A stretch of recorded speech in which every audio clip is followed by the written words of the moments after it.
সেদিন তেলাওয়াত করবেন, সূরাতুর রহমান সেদিন পড়বেন আল্লাহ। দুনিয়া আমরা পড়ি আর রহমান আল্লামাল কোরআন খালাকাল ইনসান, সেদিন আল্লাহ পাক বলবেন আনার রহমান আল্লামাল কোরআন।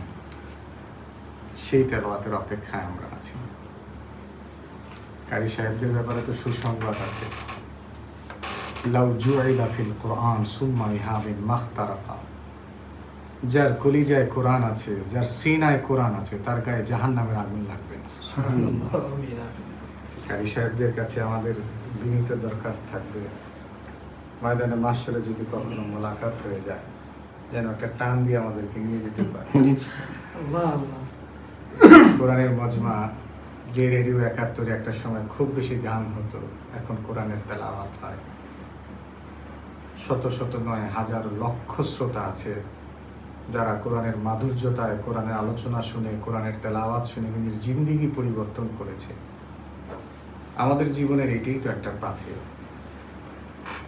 কারণ কার কখন মৃত্যু এসে যায় আমরা কেউ বলতে পারি না। পৃথিবীতে কেউ চিরকাল থাকে না, থাকার জায়গাও না, থাকতেও পারে না। এক সময় পৃথিবীর সব ছেড়ে আমাদেরকে পরকালে যেতে হবে, সম্বল হবে ঈমান আর আমল।